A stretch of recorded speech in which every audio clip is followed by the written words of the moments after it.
Delayed today. I was a little happy that I wouldn't be the post-lunch session, but I guess the powers that be decided that it still has to be even despite the delay. So I was here during the morning and I was forced to actually change my presentation after hearing a lot of the points that were discussed in the panel discussions sort of echoed with the essence of the products that we are actually developing at ARAMIS. And to start with, uh, I think there was a person here who said that when somebody starts something new, people find it difficult to accept it. So we started with something old and built a lot of new into it, and that's the policy that we have followed for our products. So it's a bird's eye view of what we are doing, and I'll be highlighting or giving you a few key slides which point out the differences or the innovations that we are doing into our portfolio. So this is just a slide showing the four different things that we are building, and they're all related to radiology. At some level or the other, they are related to radiology. Radium is our concept of radiology without borders, or radiology sans borders, and it's nothing but a distributed low-cost pack system which can be enabled with cloud. A variable footprint HTML5 solution, and that's integrated with its own viewer that we have built from scratch, which is zero footprint capable and can be used for teleradiology as well. It's integrated with its own reporting software that is voice enabled, and you can custom design reports. This is just about the product, but what are the problems that we are actually wanting to address by developing Radium is we want to increase accessibility to a very rare healthcare resource, and that is remote radiology.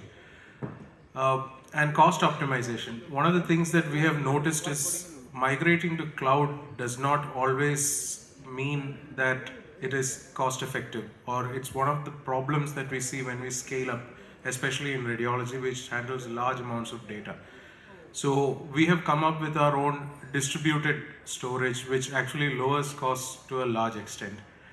The program is lightweight and it's built for use with fairly low bandwidth internet, and we are betting big that when 5G comes, it will become very, very useful. It's a democratic software platform optimized for Google Chrome, so it's not limited by the system or the PC or the computer that you're using. And it comes with a viewer that we have built from scratch, and I am a radiologist by profession and entrepreneur by choice. So we have built the viewer using our domain expertise. And the viewer that we're talking about is Ocular.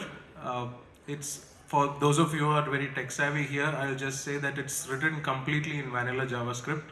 So that gives it a very smooth client-side experience. It's very lightweight, optimized for Google Chrome, and one of the key features that we have built into this is that you can integrate it with your Google Drive. I just heard a session before where people were saying that a person does his scan in Chennai and wants to come to Kerala and cannot carry his data with him. So we are saying you upload it onto your personal Google Drive, okay, and you can maintain it as a remote radiology passport of your healthcare data in radiology wherever you go in the world, and you can access it through the viewer, which is again a free zero footprint one. These are some of the features of the viewer that we have built in. I'm not going into the details, it's a little more technical and we are short of time. But two features that we have actually made very, very unique in this is one, it is capable of helping you build your own AI. We have actually integrated a mask tool into the viewer, which you can use for creating volume masks and storing in your hospital data set itself if you want to build your custom AI models. We are also providing a patented synthetic MRI solution along with it, again, which runs on your browser. I would be happy to go into the details if you connect with me on a personal note. And we have many more features that are under development, and some of them include the technologies that we were talking about earlier. Web 3.0 enabled metaverse, augmented reality. We are right now in the process of actually setting up a virtual reality experience with your radiology data.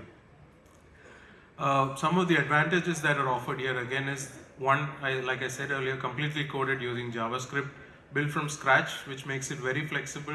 We can customize integrations to any platform, and it it actually enhances the radiology experience because we have built it using a wish list that we used to have with more than a decade of experience in radiology. So it saves time in reporting, it's extremely ergonomic, and it is also an all-in-one platform for development of your own radiology AI and deployment. And it can also serve as a medical image passport for soft access to radiology data, even through Google Drive. And covering the last aspect of radiology for web-based reporting, one of the biggest problems we face is standardization and errors in reports within institutes and between institutes. So we have developed a synoptic reporting platform which takes away the entire experience of typing in or dictating reports, and we've made it sort of MCQ based where you just click enter and reports with consistent text strings are generated wherever you report, and it gives you ready access to the relevant reference articles as well as relevant data related to the pathology or the organ that you are studying, and you can generate an electronically signed report which will be the same whoever reports in your hospital. Okay. And the advantages for this again is standardized reporting across healthcare enterprise, reduces reporting error, and it can also help to create a very rich report database that you can mine for large scale healthcare analytics at a later date. And we also have our in-house AI solutions that we are building. There is an AI-based pap smear analysis that we have co-developed with another institute, which can actually reduce the time taken to diagnose or abnormalities on your pap smear by about 95%. Okay. It highlights cells that shows abnormalities and can generate a report on a web-based platform. This is another unique model that we are developing right now. It actually analyzes CT scan data and gives you volumetric information regarding the kidney and detects calculi in it. Right now we are at a stage of about 85% accuracy. So you can see here how it's actually segmenting out the kidneys from within a CT scan, and the green dot, I'm not sure if there's a green dot on the red circle that's actually representing a calculus.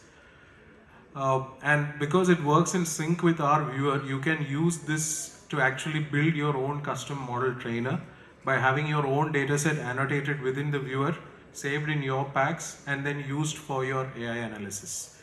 Okay, the entire workflow is like this. We're also working on a couple of other pathology AI products. One of them is this. It's a follicular lymphoma AI assisted grading system, where it's a deep learning model that we are using to actually grade lymphomas. And we also have two other models under development. It's for chest X-ray calcification and mammography disease detection, both currently in training. Just to show you that we are not just focusing on radiology, we have got another app that we have developed now, which is democratizing healthcare recruitment. People were talking about IMA PEPS scheme for recruiting doctors. We have just had an initial discussion with them. So this is sort of like the Google Maps for doctors. You can actually filter by specialty, and the dots that you see on your screen are actually pointing out to doctors of a particular specialty. You can access their profile and find out if they're suitable for you and actually connect with them on the same platform in order to actually offer a job.